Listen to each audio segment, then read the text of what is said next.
There's been an absolutely enormous amount of development and change in the way that we develop business improvement capability at the Greenbelt level. And that's been my experience over the last 25 years. Business improvement capability development is a product of its own principle, really, and that is continual improvement. The biggest shift that we could describe is a shift away from a training focus to a focus on the end objective, which is the ability to solve problems and execute business improvement project work. Now, what I want to do in this video is describe 5 different pathways for getting to that green belt level capability development. Now, in order to have some common understanding about why we approach it this way, we need to agree on 2 things. First of all, the objective is to become competent, not to have a certificate that you simply go and hang on a wall. I've got this saying that you'll see on the screen, and that is this: when competence is the primary objective, the pathway to green belt is more like a trade. It is one that takes effort and dedication. If the objective is to simply get a piece of paper to hang on the wall, then all you'll probably need is a good memory, not specifically competence. And that's been our philosophy over the last 25 years or so. So we focus more on building capability in this trade-like approach to it. The second thing we need to agree on is what that competency is. And the competency isn't necessarily with the specific tools of the methodology or those things as an end result. The end result competence we want to have is the ability to execute business improvement effectively utilizing the various methodologies like Lean and Six Sigma. So with that understanding, let me just delve into the way that, or the pathways that we have at the 9 Skills Factory to building green belt level business improvement capability. I want to start off with a bit of a picture here which gives you an understanding of the elements that we see should be within these programs, and this is how we approach it. There's a matrix on the screen up there, and on the left hand side, I'll talk about that at the end. Across the top we've got 6 elements, and those 6 elements are effectively what we need to go through, or what we go through in our program of capability development. First of all, we have the lean training and lean competencies. The reason we separate that is just because someone goes to training, it doesn't mean they're competent. And particularly in the classroom environment, people come in and they'll do some training and they might do small group breakouts, and you don't see effectively the work of every individual. What you see at the end of those little breakouts is kind of a collective piece of work, and it often demonstrates the understanding of the most competent person in that group. So that's why we separate it. The lean competence we treat as a second thing, where the individual needs to show or demonstrate competency with each of the elements of lean that we're teaching. Then there's the next 2 elements, and that is Six Sigma training and Six Sigma competencies.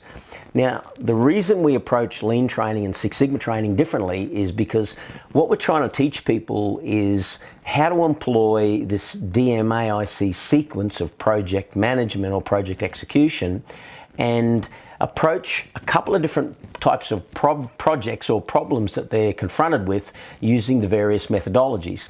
And lean projects often, or I should say projects that have a bias towards the use of lean methodology, are generally more focused on throughput and cycle time and things like that. Whereas projects that have more of a bias towards Six Sigma are generally focused on trying to control an outcome or variation with a particular outcome by controlling input variables. So it's more of a cause and effect type of methodology per se. So that's the first 4 elements, and then we get into the green belt exam. The purpose of the green belt exam is to demonstrate understanding, not a test of memory. So our exams are all open book, and it's more a focus on, can you do these things? And if you can, then you're demonstrating competency overall with the methodologies. And the final part is project execution, which is, obviously the end goal. This is where we want to start. And if people, my belief is people just want to do the training and then get a piece of paper, then, I don't think that's value adding. The value comes from the end result, and that is executing a project.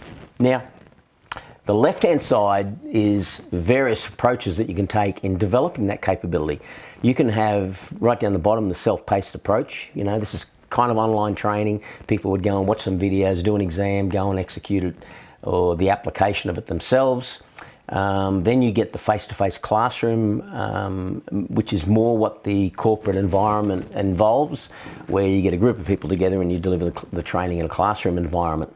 But then in 2020, we developed an additional model. We call it pro-coaching. And pro-coaching is basically a combination of things where we focus on the individual. They do micro-training, micro-assignments. They send those assignments in, and then there's one-on-one professional coaching, which is tailored specifically for the individual. And the purpose of that pro-coaching model is to incrementally build competence and then just continue to build upon it, rather than let training go in a particular direction and try and close competency, misunderstandings or gaps at the end. And we found it to be incredibly effective. Now, with that structure in mind, let me run through this middle area and all the different options, which will explain what the different pathways are. But first of all, the traditional thing that people seem to do, and this started in the 1990s. This is certainly what we were exposed to, and that is where people did face-to-face training in the methodologies. Now, when I did it, it was DMAIC spread over 6 months. It was basically 6 weeks of training. So the training we deliver, you could do it this way. You could come in and do the lean training and face-to-face, then you could do the Six Sigma training and face-to-face. Then people seem to leave that, and this is the most common thing that happens. They go and do some sort of project in a self-paced environment with support from people on site, but then they want to get certified.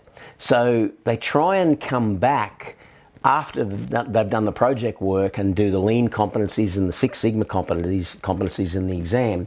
And what's interesting is we're finding that the people who are doing it this way are showing the lowest level of competency with the various elements of the methodologies, but also in the project side of it. So what we're encouraging them to do is build the competencies for each of the methodologies before they actually do the project, and we end up with a better project result. So yeah, it's a little bit arse about, to give it a simple description. Now, the various pathways we've got. The optimum pathway, I believe, is this pro-coaching model, and that is where people professionally coach through all of the little micro elements through the lean training. They do the lean competencies and are coached until every competency is effectively demonstrated as they work through. And for us, that's a total of 14 elements or 14 weeks. Then they can do the exam at any particular point in time, which is going to be self-paced, but then they follow the competency demonstration with professional coaching through the project execution phase. And as I said in the beginning, that's actually the ultimate focus. They want to demonstrate their capability in executing a project. So that's the pro-coaching model. The drifting into the classroom framework, which is kind of like the second way of delivering it, what we see is the most common pathway that we're working with companies now is people come in and they do lean training in a classroom environment. They get to experience the simulation. Then they leave and we encourage them to do the lean competencies, lodge those, send them in, and we'll give feedback on each of those before they move on to the next part. So there's usually a gap between the lean training and the Six Sigma training. Then they do the Six Sigma training in the classroom, Six Sigma competencies are demonstrated, exam and project execution. And generally what we encourage people to do is to go through the pro-coaching model for the project execution. At least do that, because the pro-coaching that we provide, right, really helps them understand the various nuances of different project work they're doing, regardless of industry.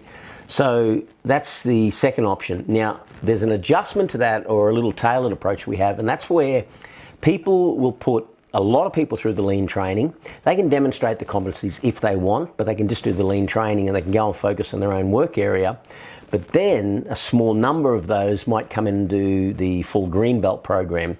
They can then go in at an individual level and do the pro-coaching for the second training element, which is the Six Sigma part of it, and then go through the exam and then the project execution in pro-coaching format. So that's, I believe, is one of the, what would you say, pretty useful pathways for companies to have, particularly where they want to train a broader range of people in lean methodology, but not put them through the green belt program. And I think there's a common understanding today that that's not a bad strategy to have, because lean is where most people are going to get a lot of what would you say, tools and learnings that they can apply in their own area.